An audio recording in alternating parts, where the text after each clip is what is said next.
Owen David.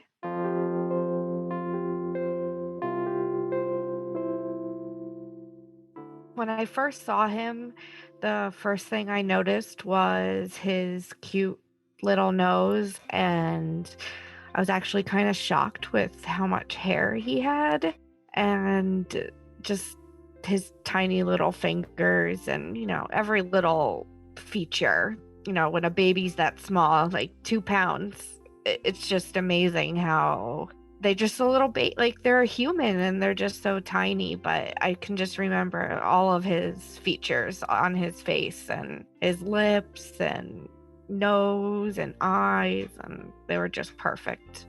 Welcome to Still a Part of Us, a place where moms and dads share the story of their child who was stillborn or who died in infancy. I'm Winter. And I'm Lee. We are grateful you joined us today. Please note that this is a story of loss and has triggers. Thanks to our lost parents who are willing to be vulnerable and share their children with us. If you're listening to this podcast, just know that on our YouTube channel there are pictures and videos that are related to the stories that are being shared. Subscribe and share it with a friend that might need it, and tell them to subscribe. Why? Because people need to know that even though our babies are no longer with us, they're still a part of us.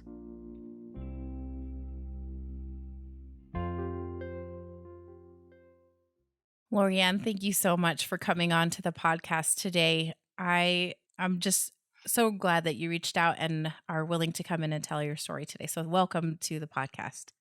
Yes, thank you. And can you tell us a little bit about who you are and what you do on a daily basis? Who's in your family right now?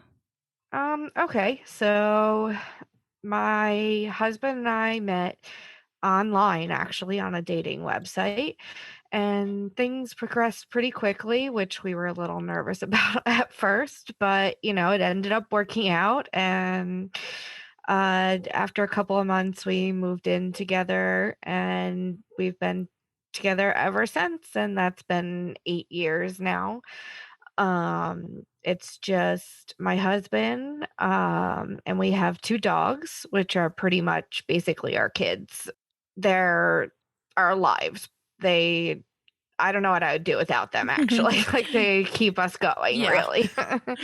um, we live in the country life, kind of, so it's very secluded, and we definitely really like that lifestyle, and we enjoy being outdoors and hiking and doing all those fun things. And for work, I am an ABA therapist. So I work with kids between the ages of 2 and 5. And we work on preparing them to to go to school. Awesome. Uh, and the kids have autism. So it's a very challenging but fun and rewarding job. Oh, I'm sure it is. Yeah. That's awesome. And of course, you're doing a lot of this right online at this current time, or are you meeting people in person? We are actually I go to an in center. Some ABA therapists go in home. Mm-hmm. Um when COVID first happened, well, Owen was actually born on March 10th of 2020. And 2 days after he was born was when they, shut down, pretty Everything. much, the world. Yeah. Mm-hmm. So, my job had shut down, for a couple of months, but I was on maternity leave, already at that point. Mm-hmm. So I wasn't really affected by that because I was already out. Mm-hmm. But then my job is considered medically necessary because autism is a medical diagnosis. So um, they went back to work pretty quickly. And I mean, I didn't go back to work pretty quickly. Uh, And we'll get into that a little bit more. So, yeah, we can get, but we are in person, and I work in a center, and there's just three of us, so three adults and three kids, and then our boss. yeah, And so, yeah, we are in person. great. And yeah, I Okay. mean, I could go in home, but I definitely prefer center. Oh, okay. Okay, that's good to know. Yeah. And what part of the country are you located? You can just give me generalities. Okay, yeah, well, we're from New Jersey. Okay. Mhm. So back east there. Yeah. Now, and any it sounds like you and your husband like to do outdoor things. You have dogs and everything. Any other hobbies that you guys like to do by yourself or you together? We love watching different movies. Uh, it used to be Netflix a lot, but Netflix, I don't know, they're kinda being a little weird now. So, wherever we can get some good movies, Yeah. definitely hiking with the dogs. Family means a lot to me, so we actually spend a lot of time with our families. And are they both sides of the family nearby? Matt's mom is about a half hour away from us, and then my parents are an hour away from us. Oh, So, okay. but I mean, So I drive an hour to work every day. yeah, Like, I was like, that's probably nothing for you. yeah, that's normal. Yeah. Well, great. Okay, and then you did mention that Owen was born in March of 2020, and Hmm. so it's at the time of this recording, it's been about a year since he was Hmm. born. Tell me, were you guys planning on getting pregnant? How did the pregnancy go? Was that something that you guys were hoping to have happen? Yes. In 2015, we actually got pregnant on our own, and we were never not trying. Yeah. um, so we found out we were pregnant, and our wedding was actually in 9 months. So like our baby would have been due like almost a couple of days before our wedding date. Really? Yes. So that was a little bit of like a shock, and you know, we moved things around and we moved the wedding up and we did all these things, but then we ended up miscarrying at 8 Oh, weeks. I'm sorry to hear that. Um I mean, we never found out really why or what happened or anything like that. I really feel like at that stage of our life, I had no idea anything like about pregnancy, Mhm. like how difficult it would be to get pregnant, or honestly, how being able to get pregnant and carry a child is like a miracle to me, really. Like, I know like it happens all the time, and I don't know. It's just not as easy as I feel like some people make it seem. At least for us, that was.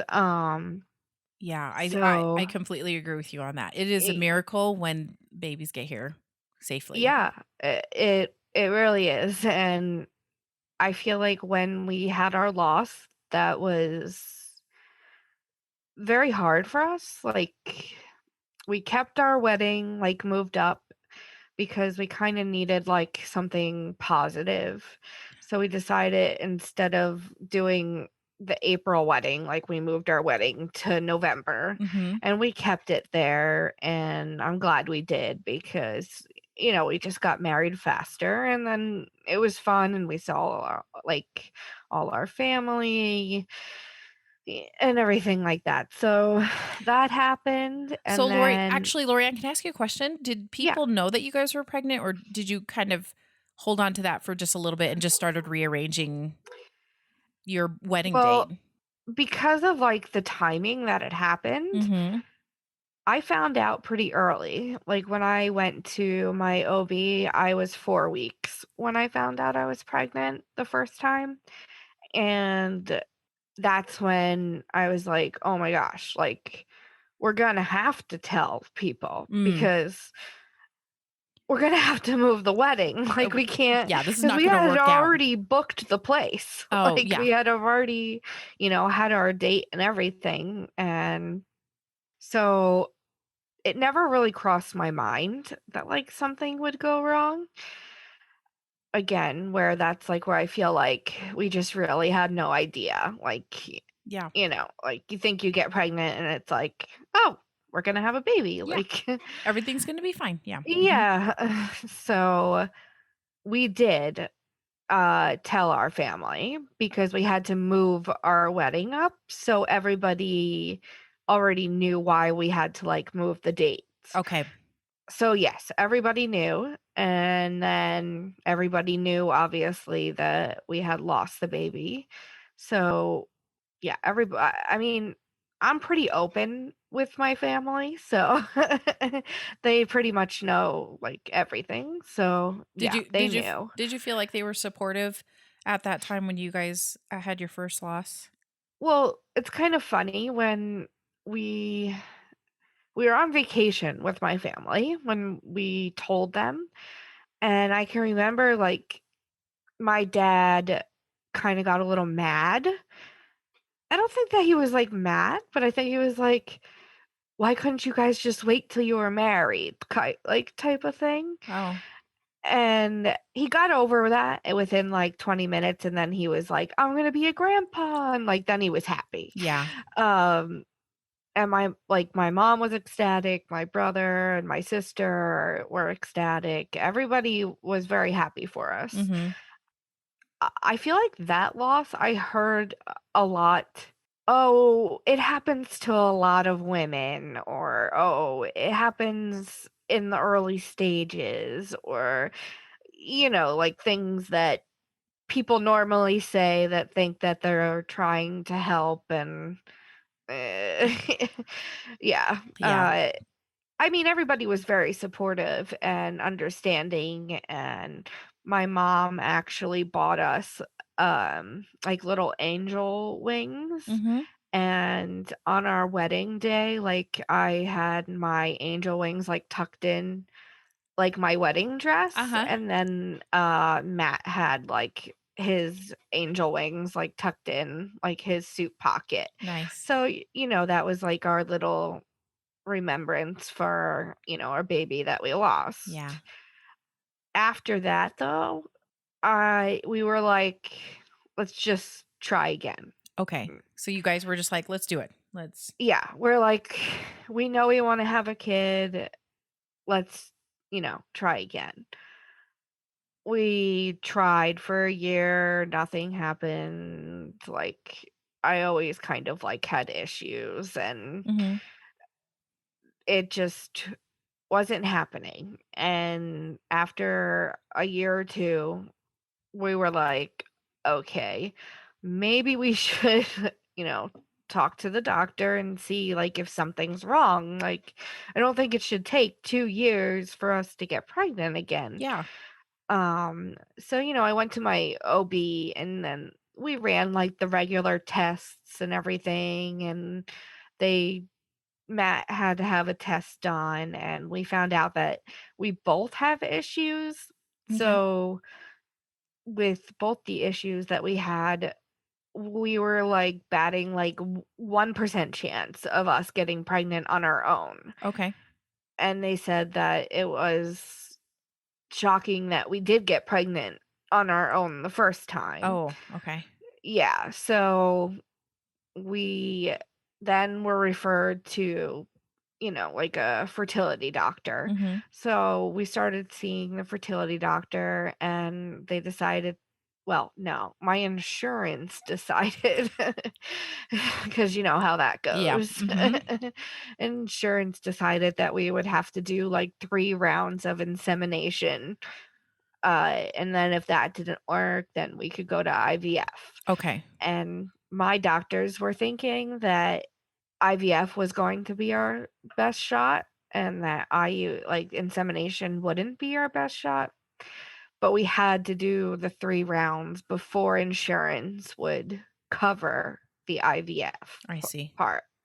So I have always been very open about our journey starting at that point because, by then it's like we're married for a couple of years. people are always like, where's the baby? Yeah. Like, when are you gonna have a baby? Like, what are you waiting for? And I would get so angry almost. Like, I wouldn't know what to say sometimes. I would just be like, it's not always easy. Like, we're struggling, okay? Like, it's not like we're trying. Yeah. Yeah. Um, Yes, it is. so You always feel a little like, gosh, you are probing into our very into our y- reproductive life really a lot by asking that question. yeah, and it's not even that. It's just I don't know. Again, I feel like I've learned going through this journey that it's not necessarily the best question to ask couples. I feel like sometimes, Yes. especially to just blurt out like, "What are you doing?" Like, "Why aren't you having kids?" Like, Yep. but I get it. People want to know, and it's fine. But I was like, I'm done. I'm not gonna pretend and like pretend that everything's okay. Like, I don't want to have to be ashamed of myself because of like not being able to be pregnant yet. Like, I want people to understand that it's not always going to be, let's do it, and then we're going to get pregnant. So that's when I started to be pretty open on social media about our journey. And I started sharing our journey with like all of our friends and family online. And I pretty much shared every step of the way, like with each insemination that we went through. The first one, it didn't work. Um, then we just went right into our second one. That one didn't work. The doctors were not optimistic, I guess, about the third one working. So when we did our third one, I was like, okay, then after this, we can move to IVF. I was like, so let's get started now.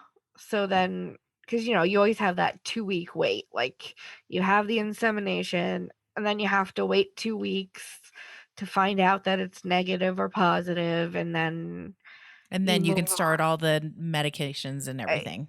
yeah, but I wanted to like be prepared like for right after that. So my whole 2 week time, I was sad to say, I wasn't really optimistic about it. I was more focused on IVF. Like, they gave us all the paperwork. I had already picked up some of the meds. I was already like had my schedule with the doctors. And then I can remember like 3 days before or something like that, before I had my beta day, like where they check your hormone levels. Mhm. um I like didn't feel right. Like, I kept having like like this weird like twinge in my stomach, or like I don't know, signs that could be your period, or it could be you're pregnant, Yeah, because they're all the same signs. right. And then I ended up taking a test, and it had two lines, and like I was like, this can't be real. Like, Wait a second. I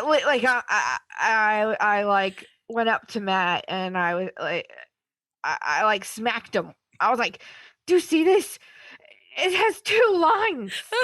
And then he's like, okay, so this is good. And I'm like, do you see this? Like, it was like a complete like shock moment, like Right. of it's faulty. Give me another one. Like, I literally took like three, like, You're and like, they I were gotta all, make sure. exactly. So I actually like called the doctor, and I'm like, I know you tell us not to take it early, but I took the test. And she's like, okay, well, let's just wait, like 2 days. You have your blood work test, like whatever. So 2 days. All right. So I took 20 more pregnancy tests in between then. Of course, you have to. Obviously. I mean, how do you not? Yeah, exactly. So, um, and the line did get darker, every day, after that. So we did go in for my blood work. And then when you have your blood work done, the fertility clinic has until 7 p.m. to call you back, right? Like you get your blood work drawn at 6 a.m. and they literally have till 7 p.m. to call you back with the results. So we're sitting at home, it's 1 o'clock comes, 3 o'clock comes.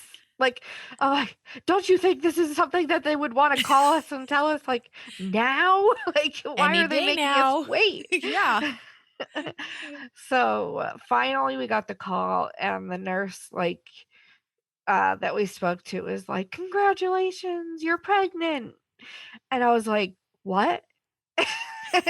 And she's like, you're pregnant. And I was like, You're still in shock about it. yeah. And I was like, okay, thanks. And she's like, well, congratulations. And I'm like, okay, thanks.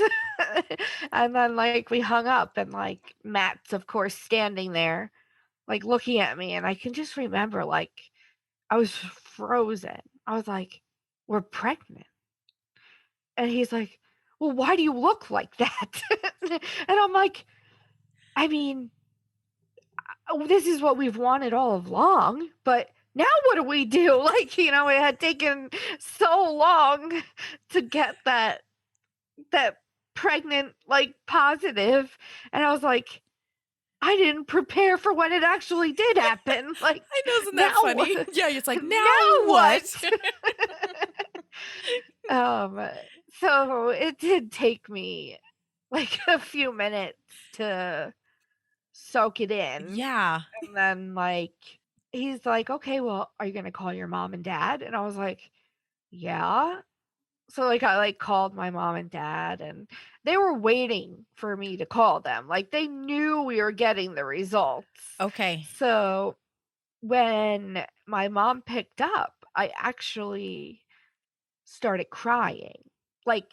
To the point where I couldn't talk crying.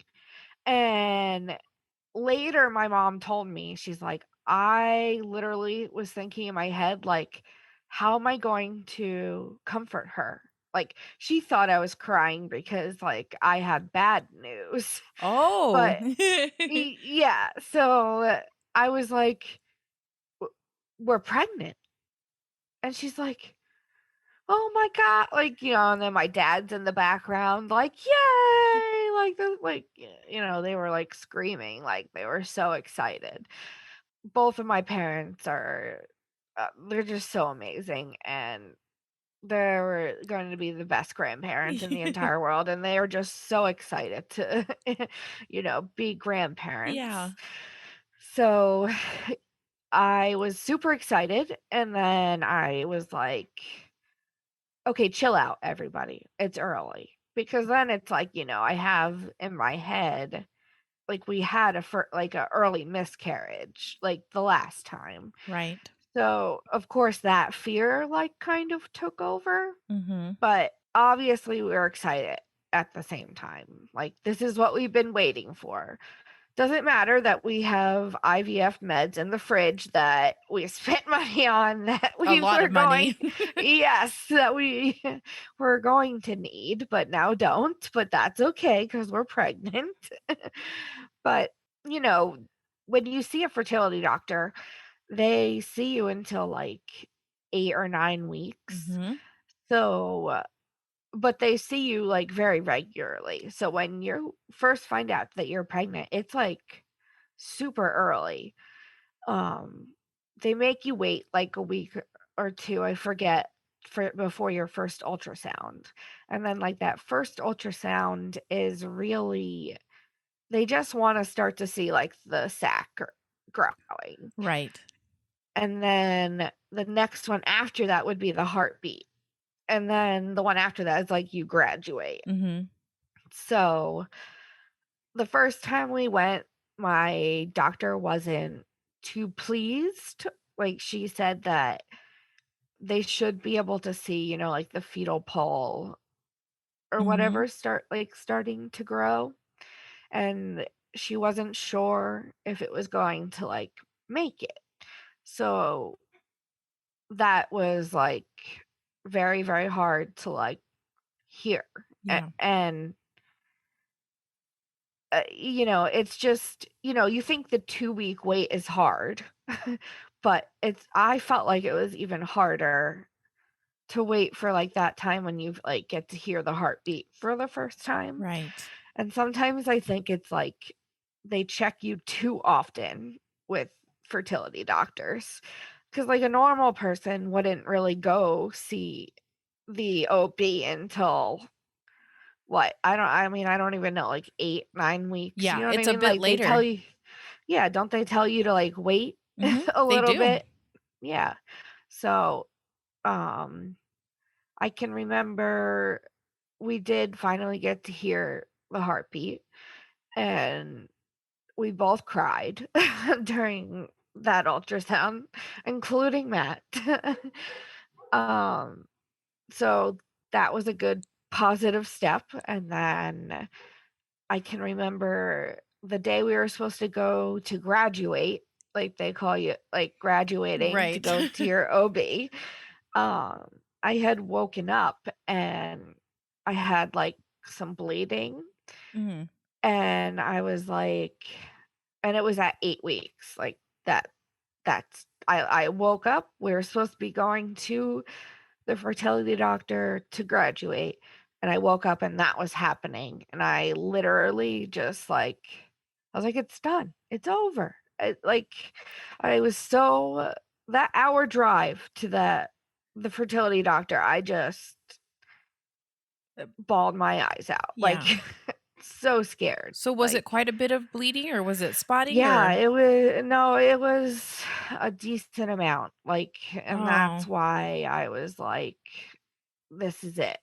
You know what I mean? yep. That was just, my first thought, 8 weeks, this is when we lost, our first baby, this is just, how it is.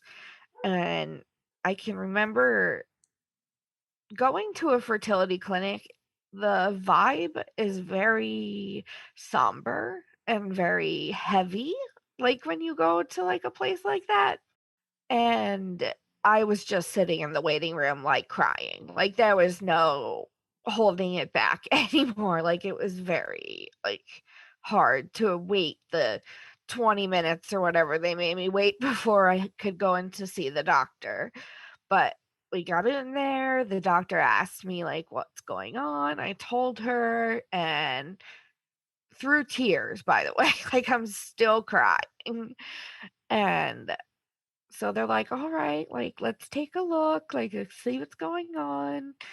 So they, do the ultrasound, and then all of a sudden, I can just remember, first thing they do is check for the heartbeat, and loud, she turned it up really loud, and he had a strong heartbeat. It was beautiful. Yeah. To be able to finally be He's still there. he's still there. I mean, we didn't know it was a he yet, but I was like, the baby is still there. And they're so tiny at that stage that I think, and even in one of the pictures, they look like little gummy bears, kind of at that stage. Yeah. That's one of my favorite pictures, ultrasound pictures, because he literally looks like a gummy bear. And even at that little stage, he was wiggling around, and it was just so special. Yeah, I was it's the so glad best. that like had that, got to see, um, especially, so early on, and I'm like, Is the baby moving?"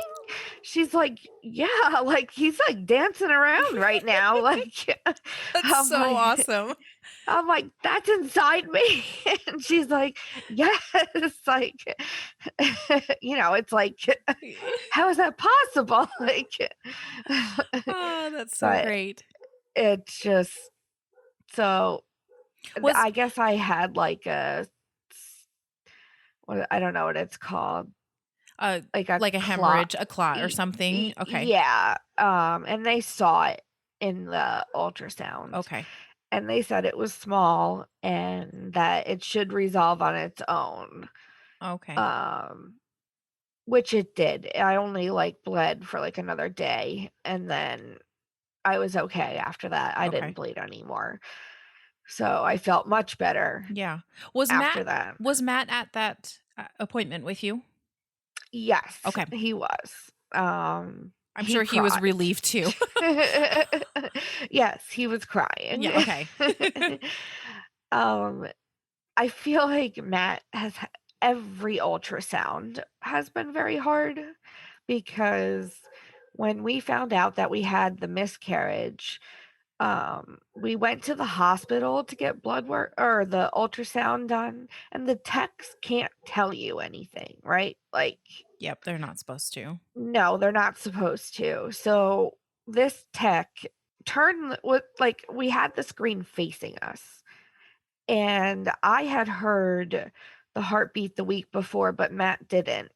This is for the first baby.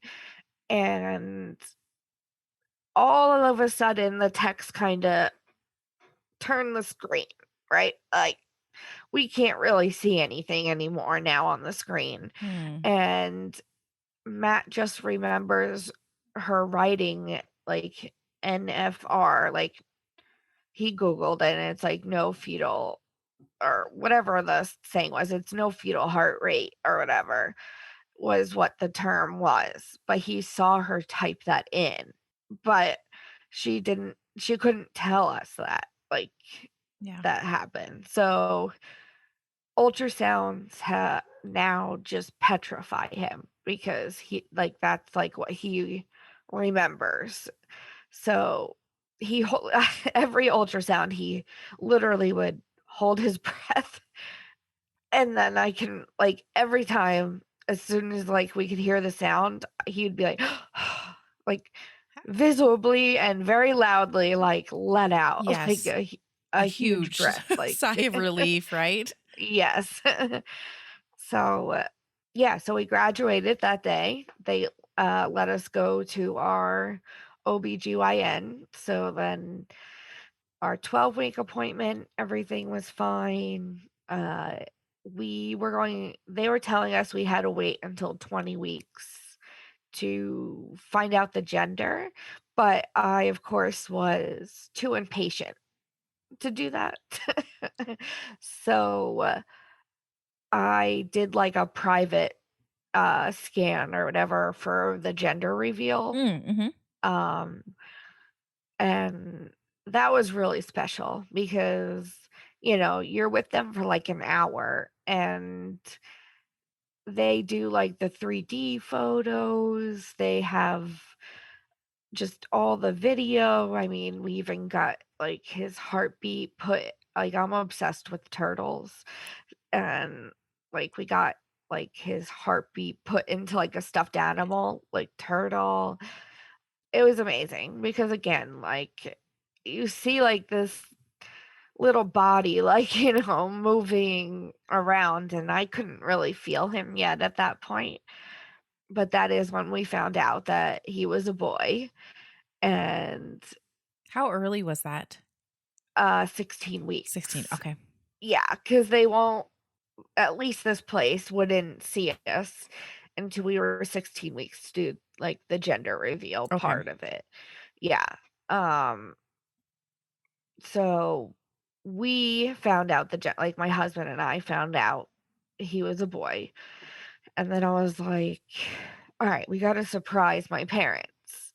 So I didn't tell my parents when we were going to find out the gender.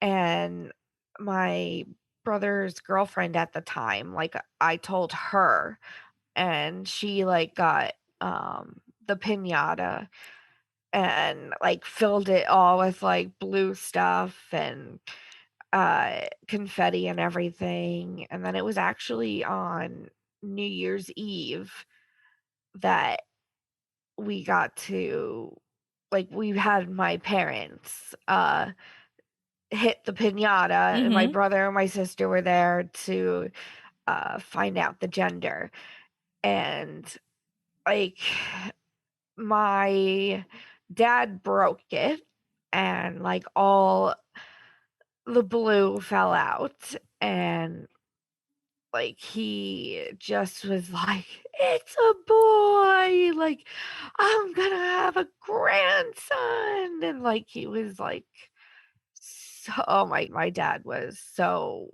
thrilled, and then so was my mom, and for the rest of the night, I'm not even kidding you, like, all I heard all night, my dad just kept rewatching the video. Oh, And it was so sweet, though. I'm like, "Really, Dad? Like, again?" He's like, "This is my grandson.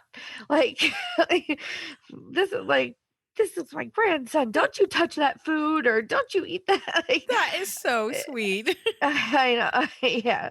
He was super excited, and I had always known if I had a boy, like, I just always knew Owen was going to be, like, his name. Matt didn't really have a choice in that sense. Sorry, Matt. Yeah. Sorry, but Owen has just I don't know why, I just always loved that name. Mm-hmm. So I was like, obviously it's his name's gonna be Owen."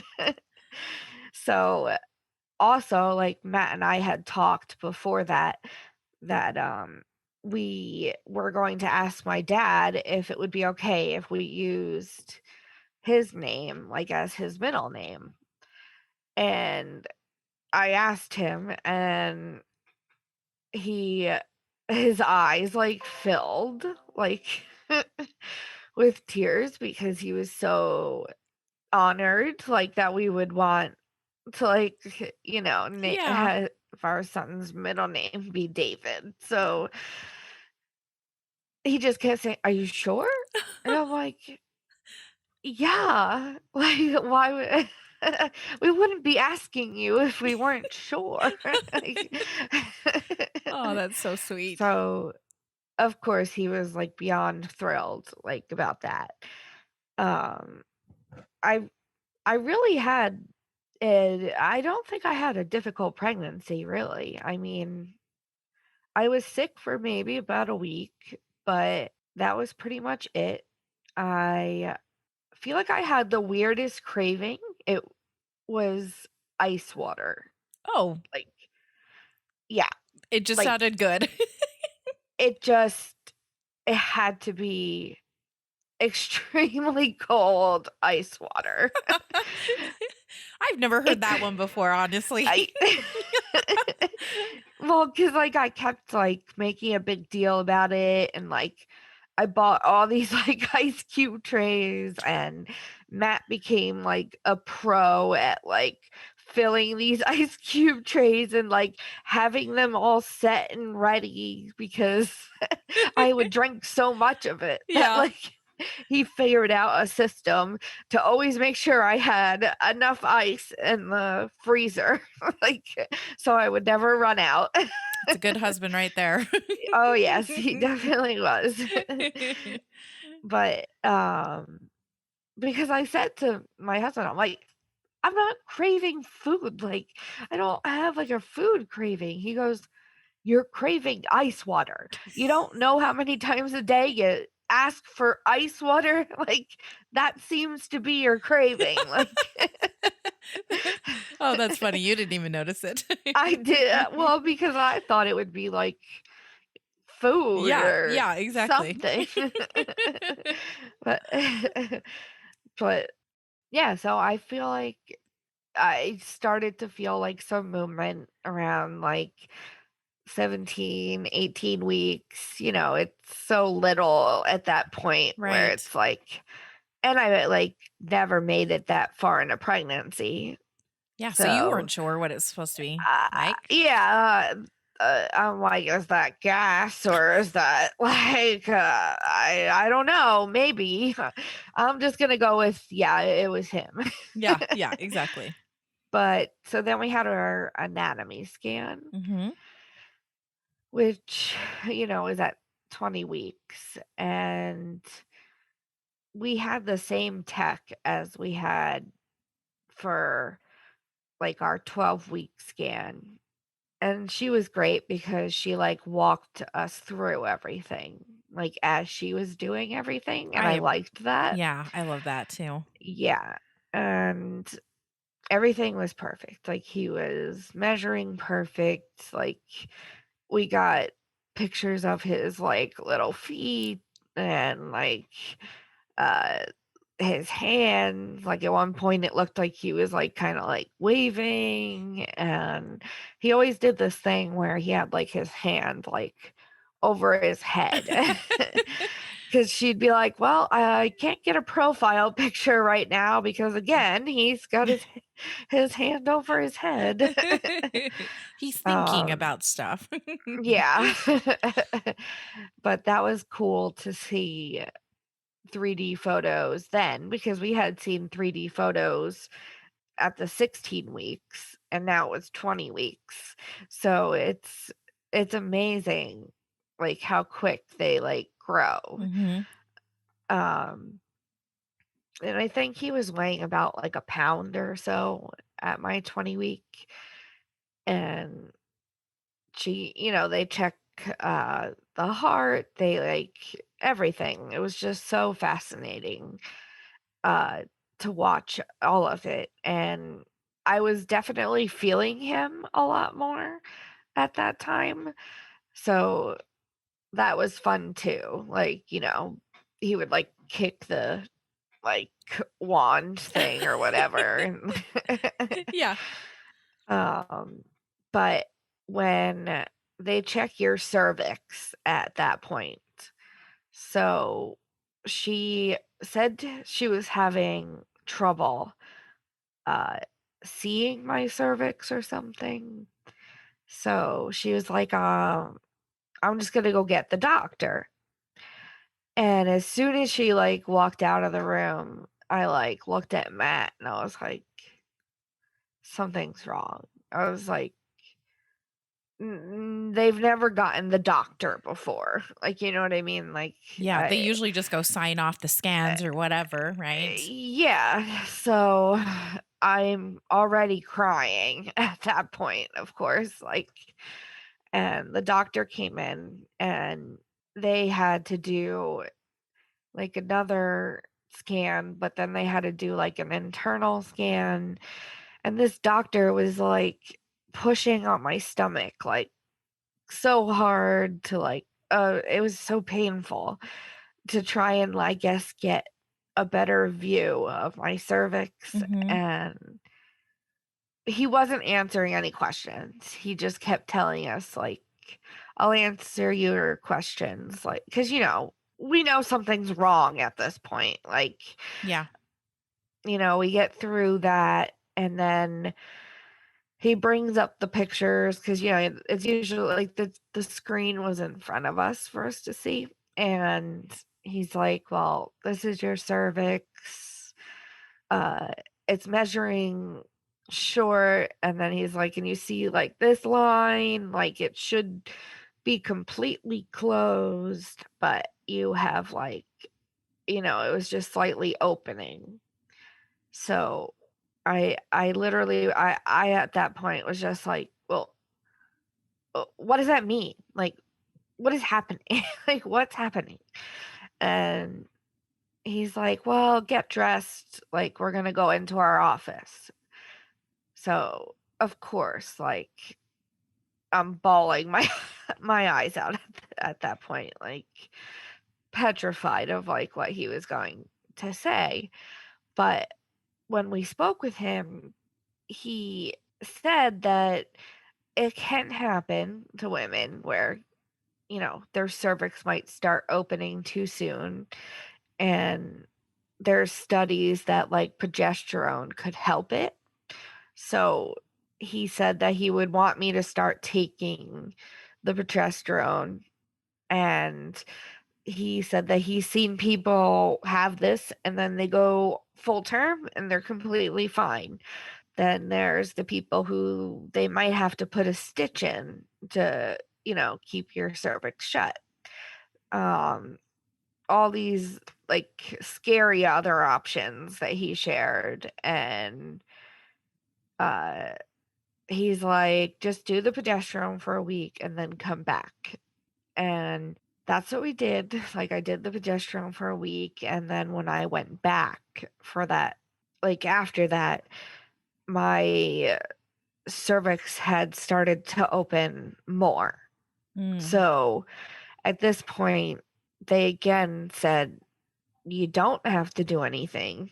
Like, you could just see how it goes, but it's not good that it had started to open more in just a week, even like with the progesterone to try and help it.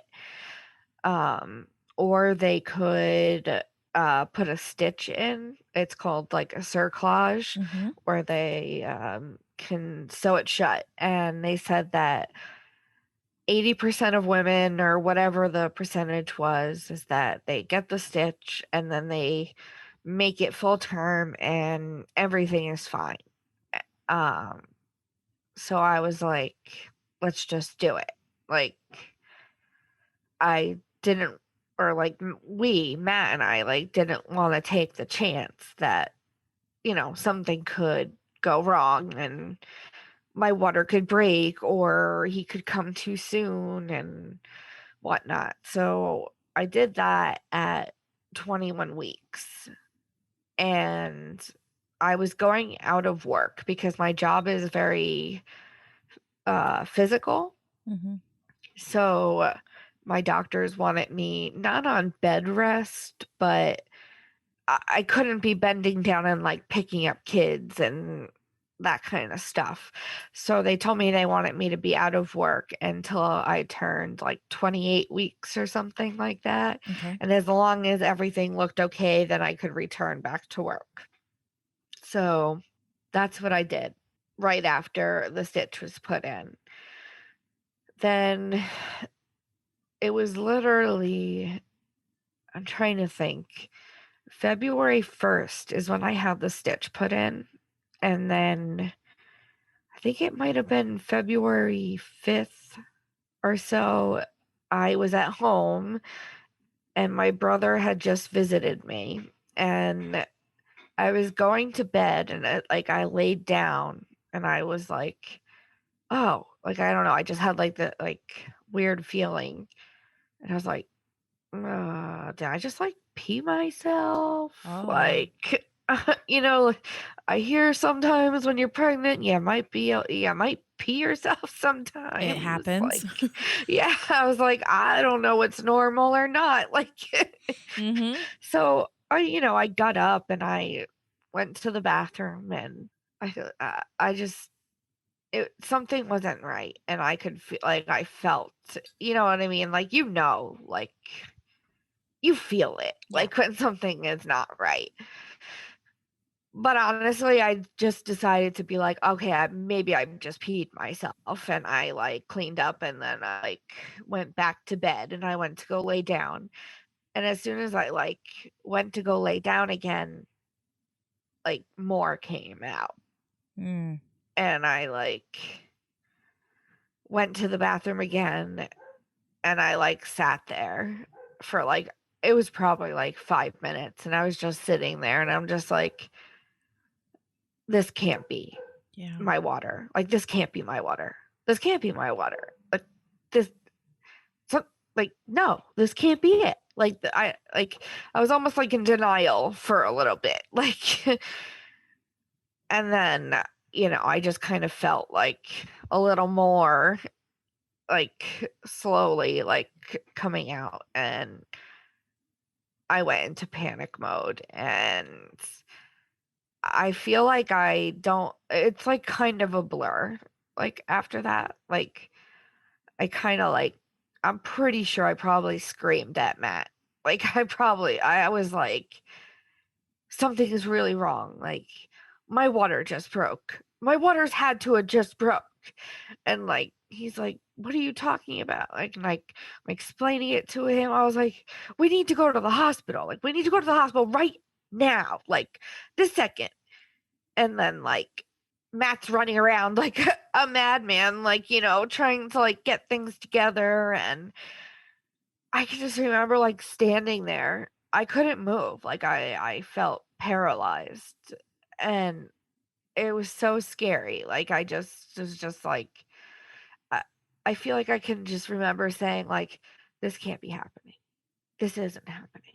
This isn't what it is. Like it was just horrible. And of course, the hospital is an hour away, so I don't even know what Matt grabbed. I don't even think I grabbed anything. I think I barely even, like, got myself, like, in the car, like, I don't even know how I did that, but I got to the car, and again, like, I cried the entire way to the hospital, and we were silent, like, I don't even think we had the radio on, and Matt kept, like, looking at me, but I don't think we knew what to say to each other, like, in that moment because, like, we were so scared of, like, what was happening, and I just it was, like, the longest hour, like, to get there. But I had called my OB and the hospital knew like we were coming, and so they were ready for like when we got there, and they got us into like the room. They they put like the monitor on and they found his heartbeat pretty quickly. So of course that is a relief right there, like okay, like he's alive. It took forever because it was so late at night for one of the doctors to come in, and they do like a swab or whatever, and if it turns blue, then that means like it's your fluid, like your amniotic fluid. And I can just remember her looking at me and she was just like, I'm so sorry, but your water has broken. Like this is your water. And I said a couple of curse words actually. Like I can remember, like I just like Matt said that all I did was like put my hand like over my head and I just like kept like saying the F word like over and over and over. Like I just I didn't know what to say. I'm like, how? Like, why? Why is this happening? Like, I just had the stitch put in. Like, why is this happening? And it was too late for, like, there was no doctor, I guess, there, like, to talk to us. Um, so they moved us to, like, the labor and delivery section. And they explained that, like, 2 things could happen. Like, they needed to monitor me for an infection, and they needed to keep, like, a contraction monitor on. And they said to me, they're like, "Let us know if you start to feel, like, contractions." And I was like, "I don't know what contractions feel like." I was like, I've never done this. Like, I don't know." And all anybody ever kept saying was like, "You'll know."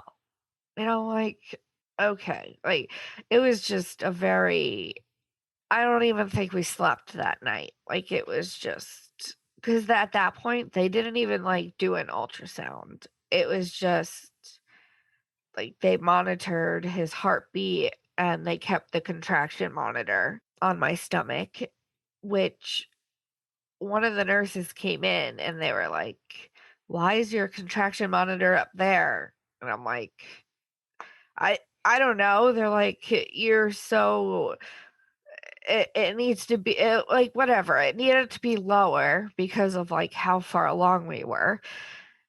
And she even said, like, she made a comment like, oh, the other nurse probably just doesn't know because this doesn't usually happen. And I'm like, yeah, I know. Okay, like this doesn't normally happen. Like I don't like.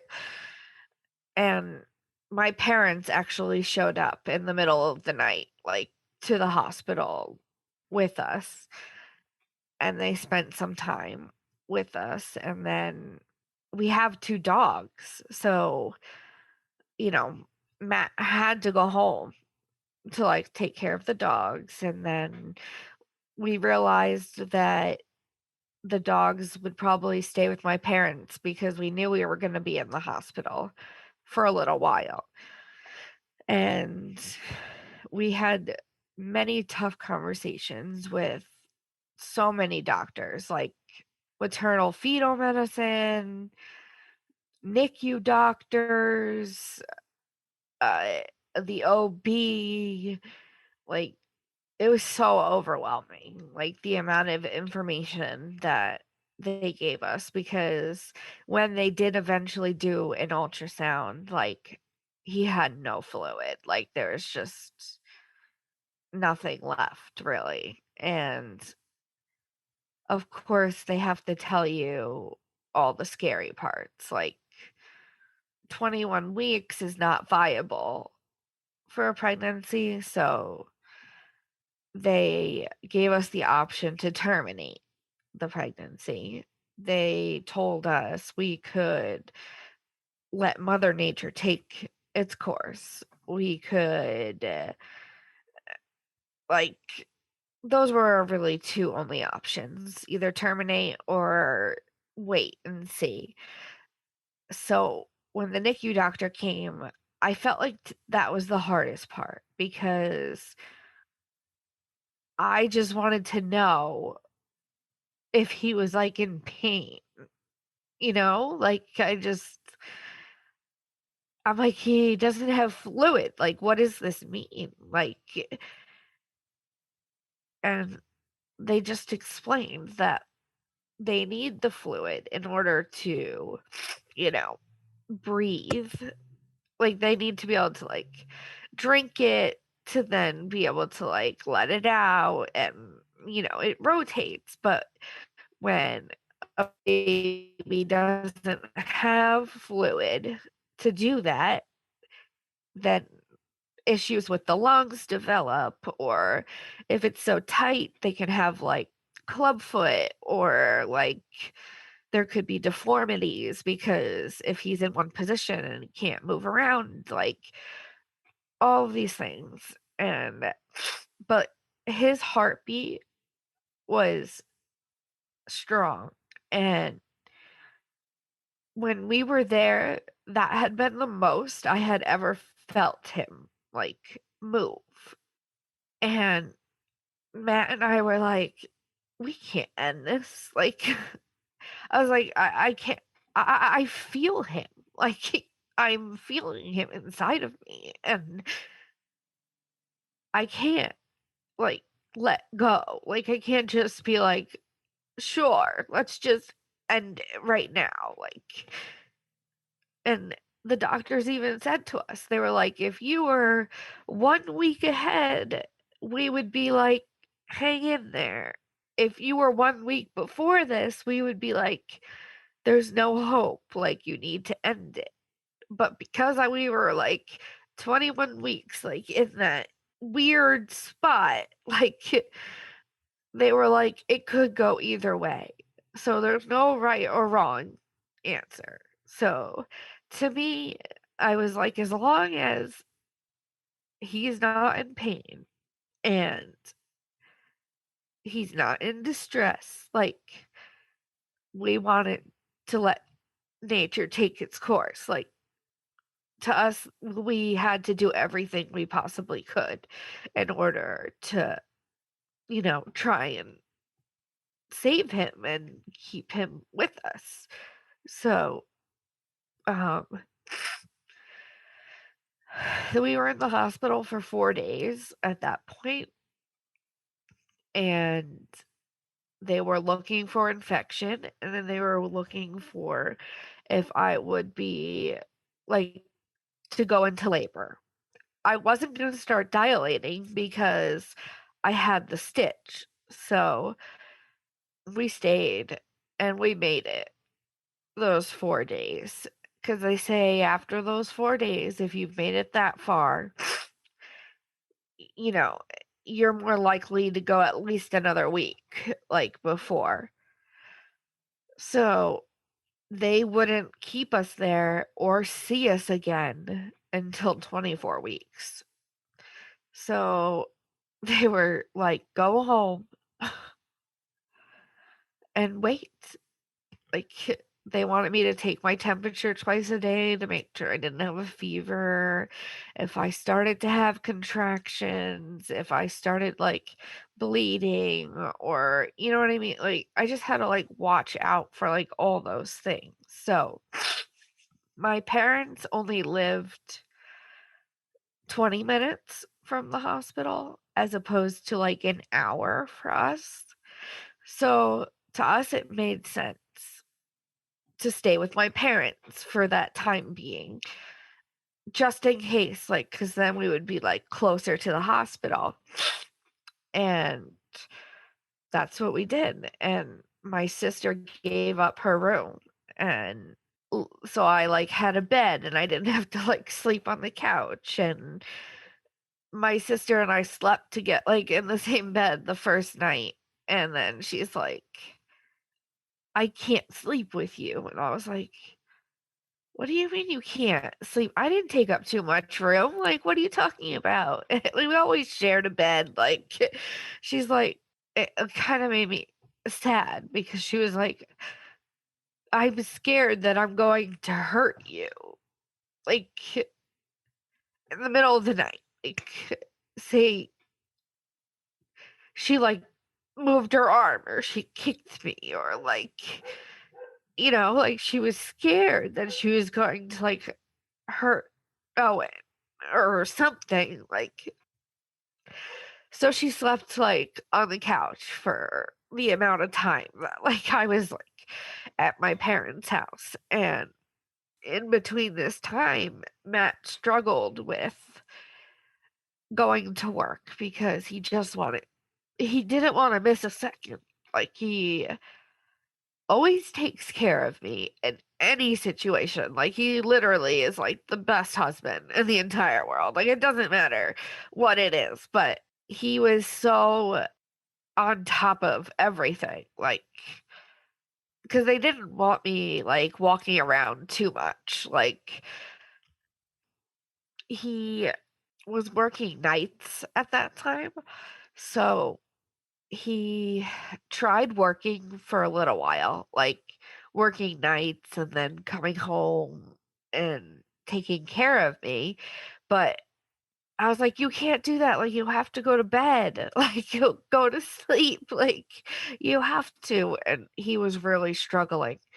So we looked into it and he applied for, like, the Family Leave Act or whatever it is, like, if you have to Mhm. take care of somebody.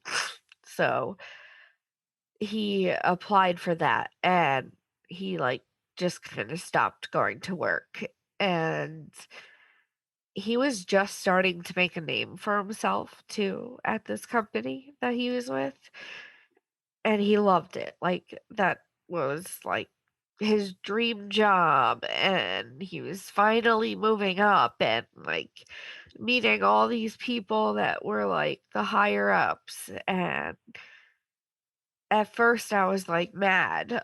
I was like, "Go to work, like, you have to do this," like but then I was beyond thankful that he stayed with me because I needed him to, like, ground me almost.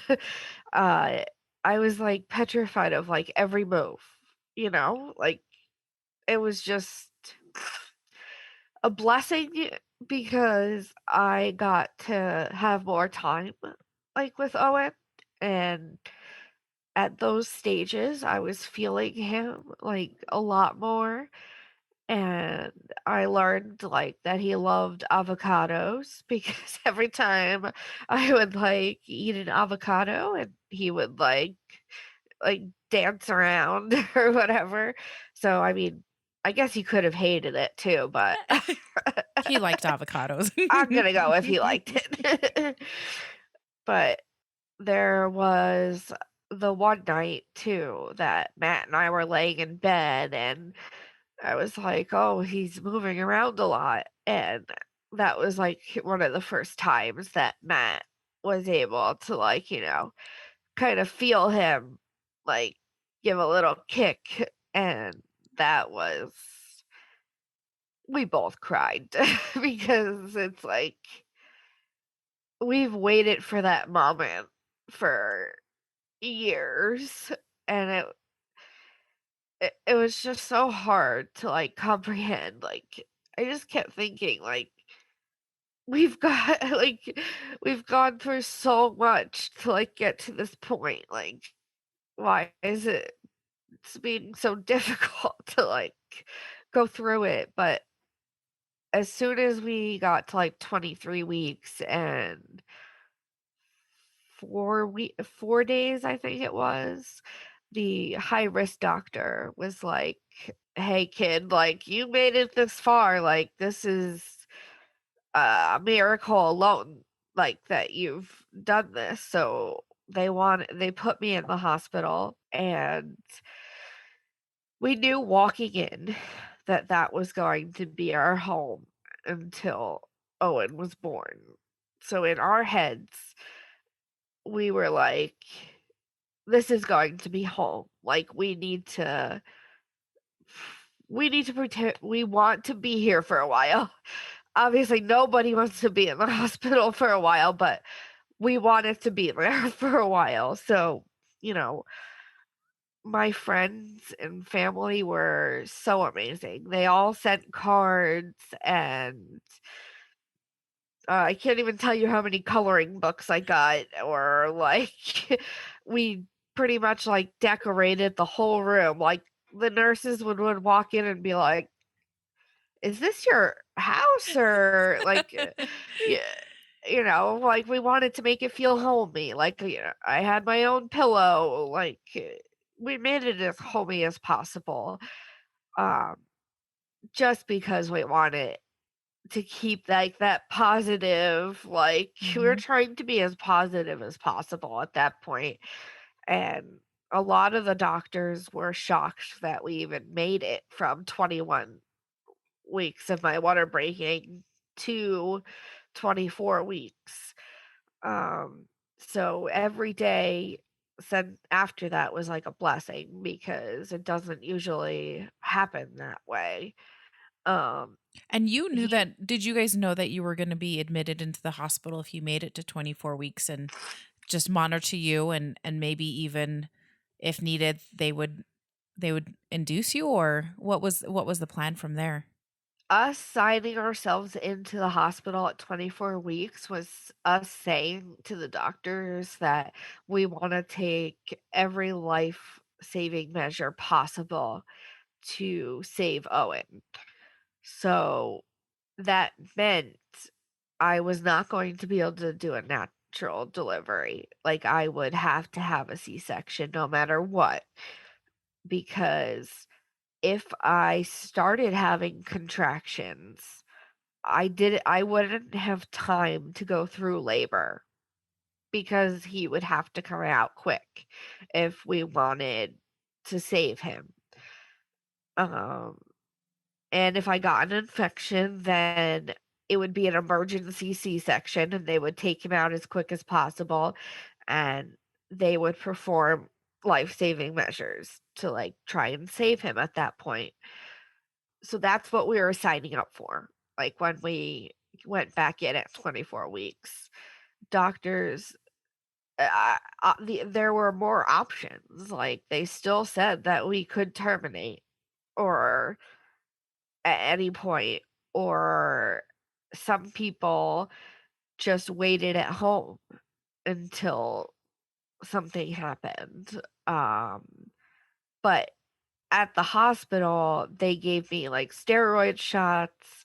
They had me on really high doses of antibiotics.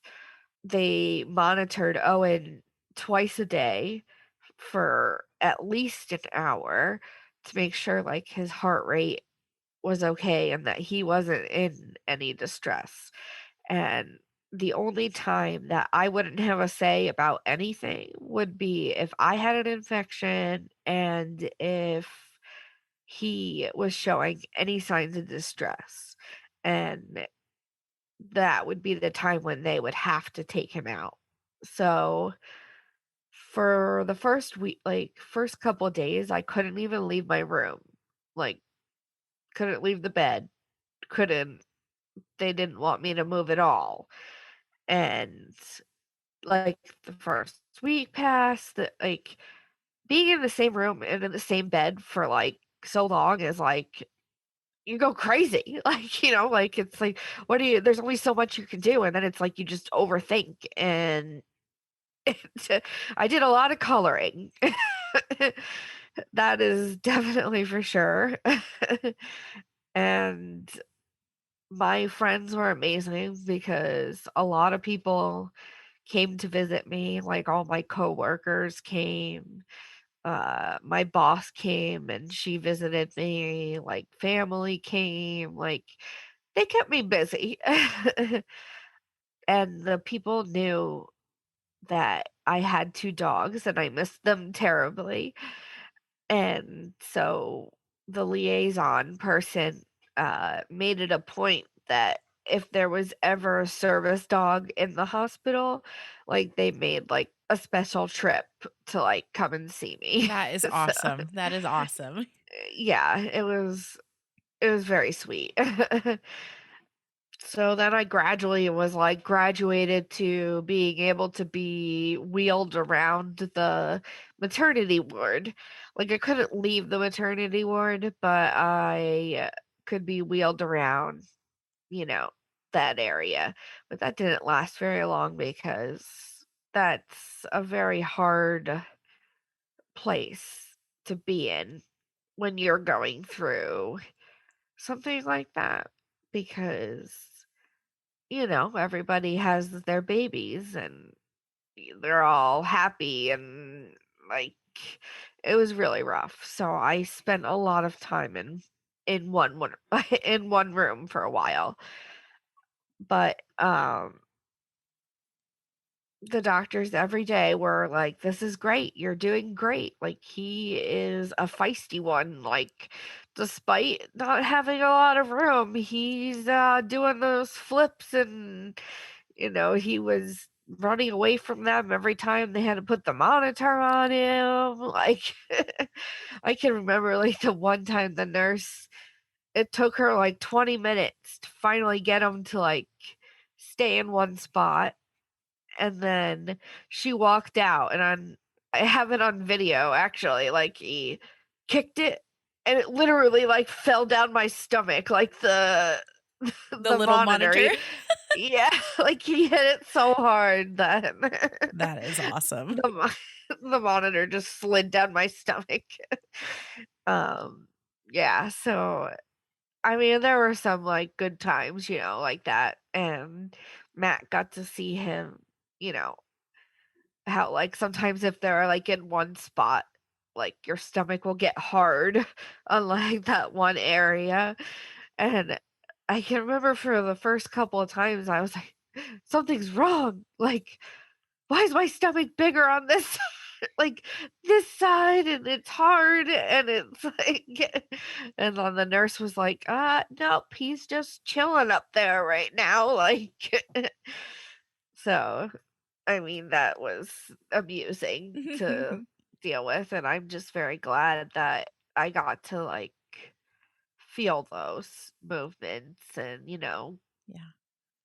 March 10th, I woke up and I knew something was wrong. Like, I didn't feel good. And I knew I had a fever. Like, when you just like the aches and I just really didn't feel well. And they came in and I was like, I don't feel good. Like something is wrong. And they had said that I had a fever. So they automatically hooked me up, like, to the monitor for Owen. And his heart rate was like in the 180s and like consistently in the 180s. And that's like really high. And it shouldn't, be like that. And normally I would have felt him moving around like a lot. And I like kept saying to them, I'm like, I don't feel him. Like they're like, okay, well, like his heart, like he's alive, like he's in there. And it all like it happened so quickly. Like I didn't feel well. They noticed that his heart rate was too high. My OB came in and was like, all I can remember is like her saying, okay, Lorianne, it looks like today's the day. Like, it's a good day to have a baby boy. Like, let's get going. Um, it seems like you have an infection, so he has to come out now. And I was petrified. Like, I couldn't even like hold myself together like anymore after that. And in the C-section, they were going to like allow Matt to like come in because I was going to be awake. But as soon as I like got into the OR, they had found out that they had just given me my heparin shot, I think it is, for blood clots. And they were like, you could bleed out if we keep you awake, or if you're like, we decided that it would be a better option for me to be put out for the C-section.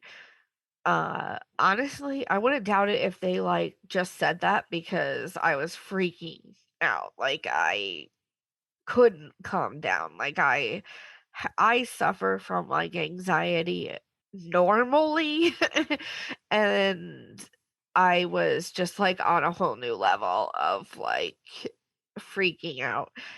And because I just kept saying like but he's only 26 weeks, like he's only 26 weeks, like, and it just happened so quick. And there's a whole team of people rushing around you. And it was so overwhelming, like the amount of people. And they're like prepping you for a C-section, and the doctor's telling me about like knocking me out, and then they're telling me Matt can't come in. And like they actually let Matt in for like a second just to like wish me luck, and then he Mhm. had to leave. And I literally like it's all a blur, but I was just petrified. And I just remember all of a sudden I felt someone like grab my hand, and I was like, "What?" I like looked over, and I guess it was like a doula or something like that. I'm not 100% sure if that's what she was, but she just like leaned in next to me and was just like, "Lorianne, you're going to be okay. We're going to take care of your baby." Like, and she was just so calm and like soothing. And like I wish I like knew who she was, like so I could thank her. You know what I mean? Like she Yeah. totally like helped me in that moment. Like just holding my hand in that moment was like just like something I needed. And then, I was put out, and then I woke up and in recovery, and I I just felt so empty. Like I didn't feel right. Like just the day before I was feeling him, and then he's not there anymore. And you think you have so much more time, like and my oxygen levels kept getting all messed up. So I had to be in recovery for like a little bit longer. And Matt came down and he showed me a picture of Owen, from, he told me he came out and he wasn't breathing. So they did have to intubate him. And so they did that. They intubated him. And Matt, I'm sorry, this is where I'm gonna get a little emotional, but, um, Matt said he opened his eyes and was, looking at him, and, you know, you don't realize how tiny, you know, a 2-pound baby is, like and Matt's like, "I've never felt so much love." Like, he and it was, in that moment, I was like, "Well, when am I gonna see him?" I just wanted to see him. Oh, obviously, I was very glad that Matt was able to, show me, some pictures, and he had said that the doctor said that he was doing, the best he could, in that moment. That, he needed full support to breathe, but everything else was stable and that he was doing well.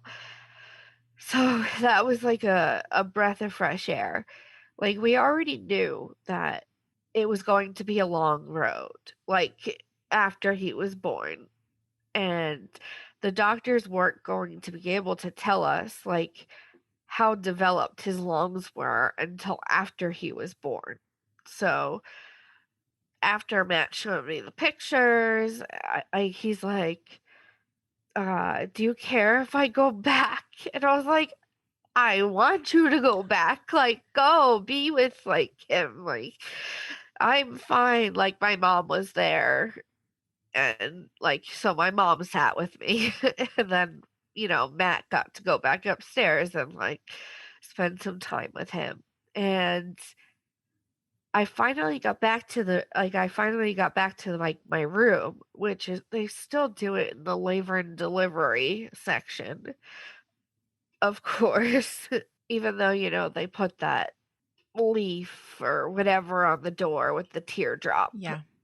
and I was in there, and then they had told me that it wasn't gonna be until later that night that because he was born at 12:06 PM.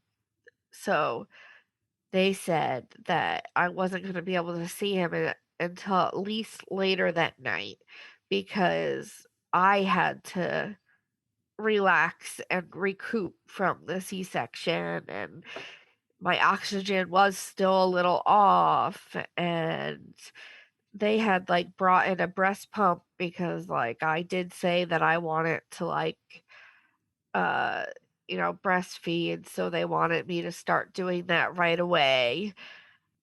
The nurses literally explain I've never used a breast pump before, so I'm like she's like, "Okay, here it is," and I'm like, "Uh, nope. I need an I instruction I manual. ha Thank you.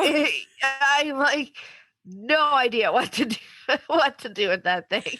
So, she, was explaining it to me, and as she's explaining it to me, I'm like I got a text from Matt, and he said something isn't right. There's a lot of doctors in here right now, and there's a lot of beeping. And I'm like, they're hooked up to so many different things when they're in the NICU. And I was like, okay, like what what's wrong? And like he said something about his blood pressure kept dropping and his heart rate kept dropping, but they were giving him medicine for it. And I'm not even gonna lie, like when he said that, my thought was like, okay, we knew this was gonna be a long road, right? That was expected. We knew things could happen, that things could go wrong, but it never crossed my mind, like, that he would, like, pass away. Like, you know what I mean? I'm like, we made it. We made it to 26 weeks. Yeah. Like, he came out, he was doing so well. Like, we're gonna get through this. Like, we did it. Like, you know what I just felt so sure for some reason. Like, I don't know if it was just because, like, I was like, "This has to be okay, like, this just has to be okay." And Matt eventually came back down to see me, and, we talked for a little while, and then Matt asked my dad to, like, step outside, and I found this out, like, later, but apparently in the parking lot, like, they were talking, and Matt's like, "It's not it's not good." Like, he said there's so many doctors in there, and they are trying everything that they can, but it's not good, like, and my dad was just like, "Okay, like, let's hope and wait and see," and Matt didn't tell me that yet because he didn't.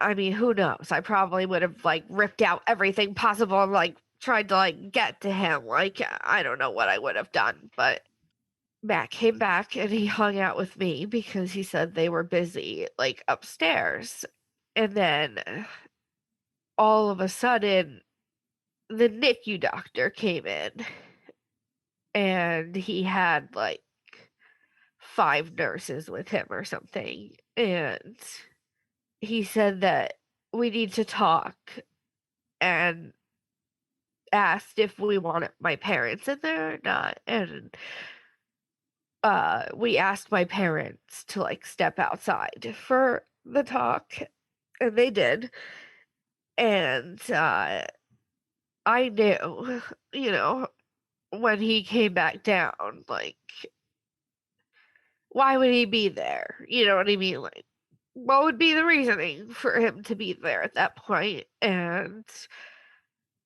the NICU doctor was amazing. It's like he took my hand, like, he was so genuine and caring, and, like, he did. He, like, took my hand, and he explained what was happening about, like, his heart rate and his breathing and the blood pressure and explained it all.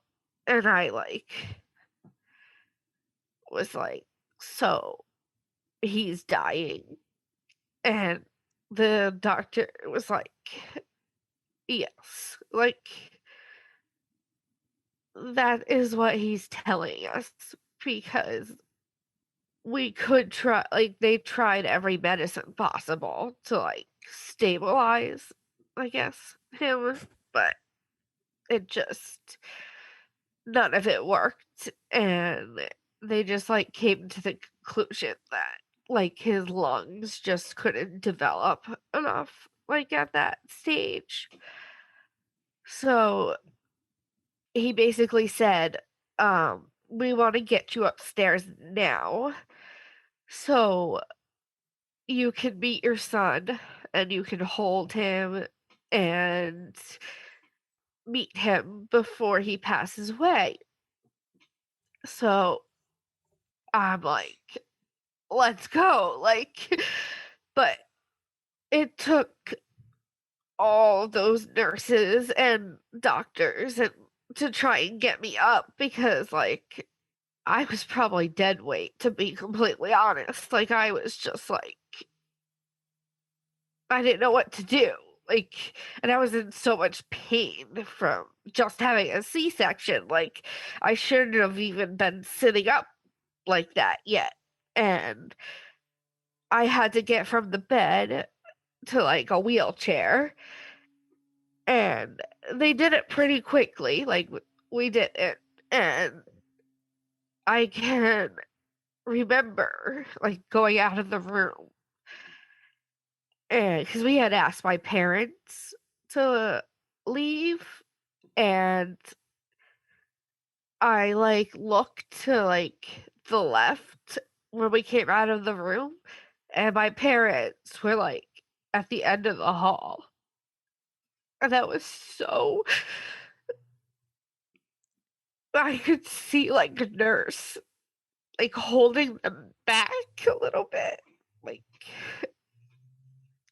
because I was, like, crying, and they were, like, rushing us, like, upstairs.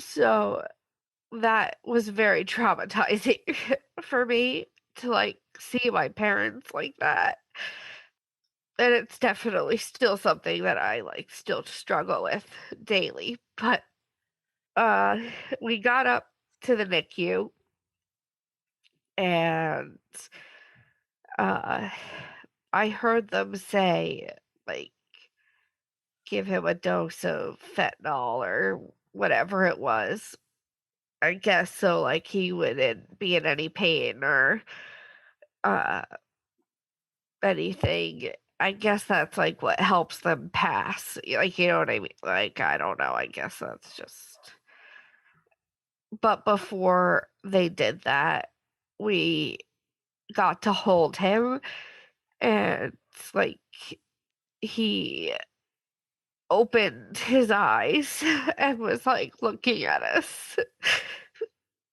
and literally, the first thing I said to Matt was, like because I'm, like, holding him, and I'm like he is perfect. Like, that's all I could think, like, he's beautiful. Like, he's so perfect, and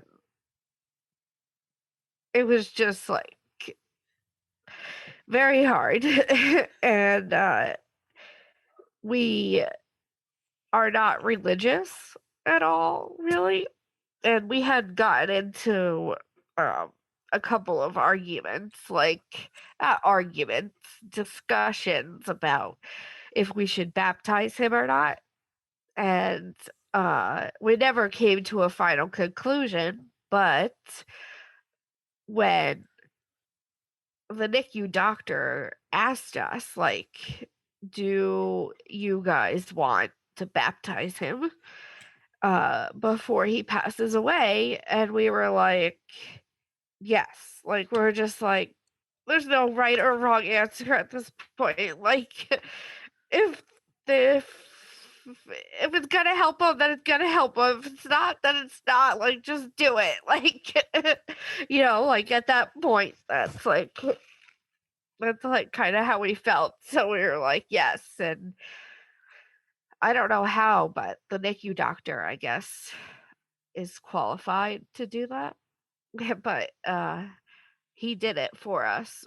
So it's not even like we had to wait for the priest or whatnot to come. Um, so he did that, and then again, they eventually just took out like like he was intubated, so they just like pulled out his tube, and we just like we just held him and told him how much like we loved him, and, you know, I if it's so weird to think about it, like, at first, I was so afraid to touch him because the NICU doctor at one point had told us that their skin can be so sensitive, like, at such a young age. So, I was, like, afraid, and I was, like, kinda, like, because he was wrapped in a blanket, so I was, like, kinda rubbing the blanket a little bit, and the doctor was like, "You can touch him, like, you're not gonna hurt him, like, he's your baby, like, you can touch him." And I was like, "Great." Like, after that, it was like, "Okay, like, I'm not gonna hurt him," like, so, you know, I got to, like, basically just hold him until he passed away. I'm just so glad that he was able to, like, I'm sure babies at that age can't see much, but you know what I mean? Like, he had his eyes open and he was, like, looking at us, and I'm sure he knew our voices, like, he all he felt right when he was passing was love, and so much love, and I'm very grateful for that, and, the doctor did confirm eventually, like, his heart had stopped, so it took Matt actually a little bit of time to hold him, and he kept saying no, like, he didn't want to at first, and I was like, "You need to hold your son, like, I know it's upsetting, and I know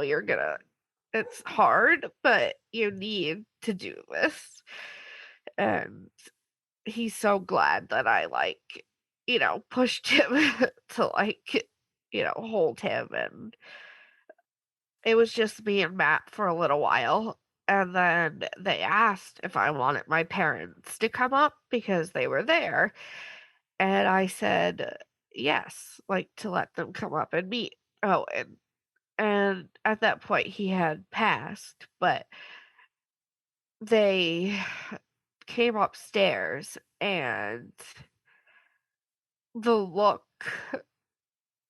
on my dad's face, like, when he came in, my dad is not a crier at all, and he was crying, and I, like it was just so hard to see them upset because I knew how much they wanted to be grandparents and how much they loved him already and how much, like, excitement they had for him, and it was gone now,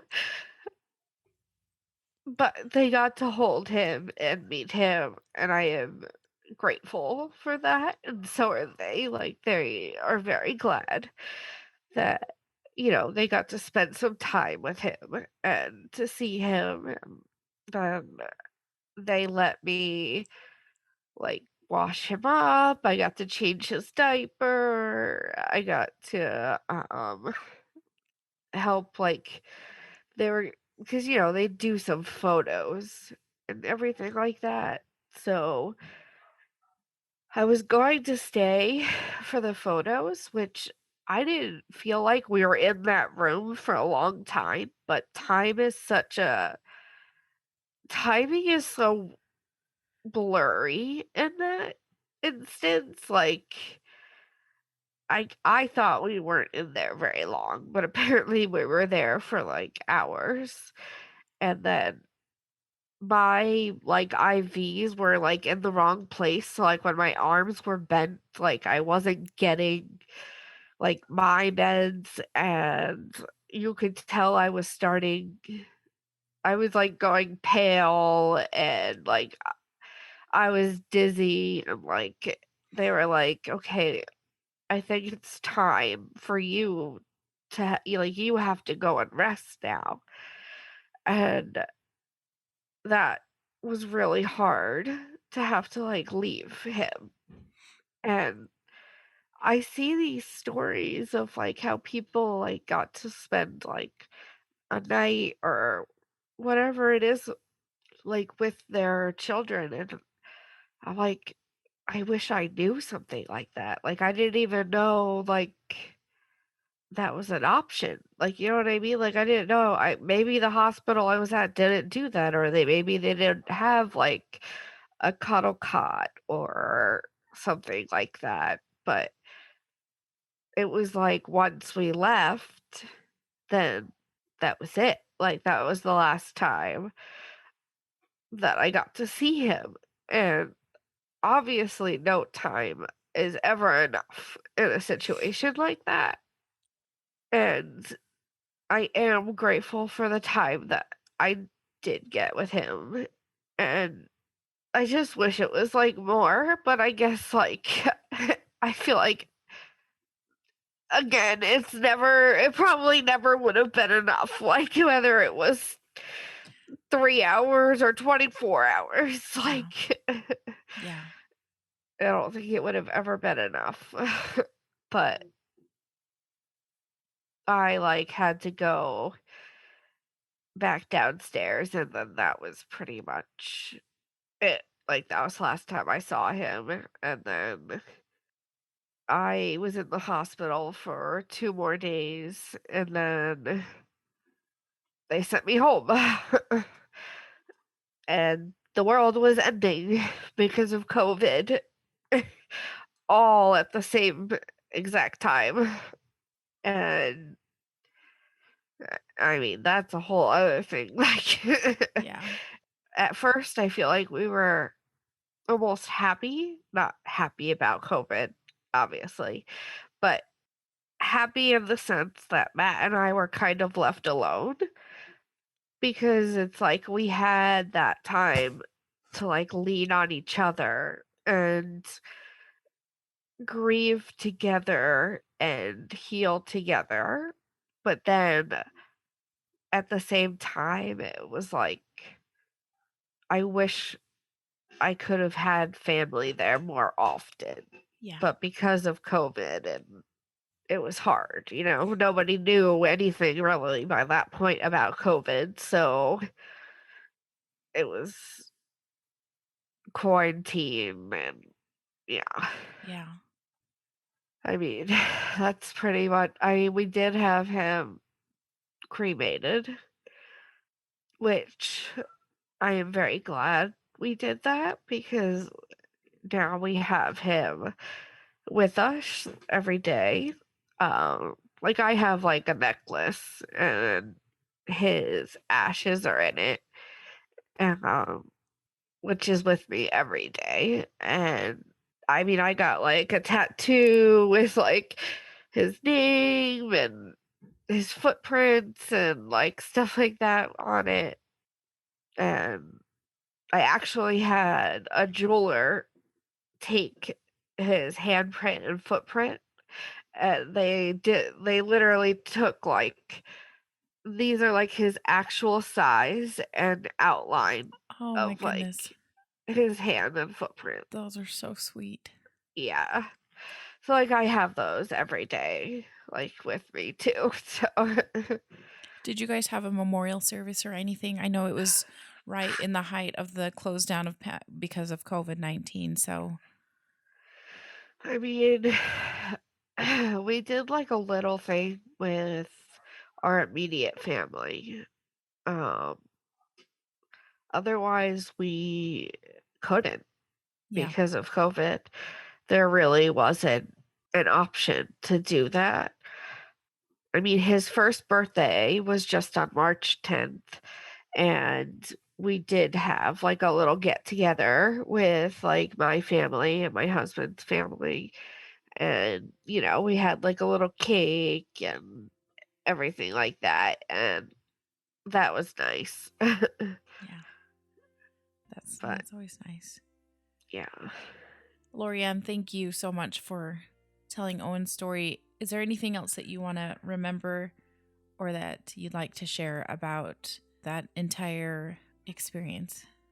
I am just very grateful for the time that I did get with him, including when he was growing inside of me.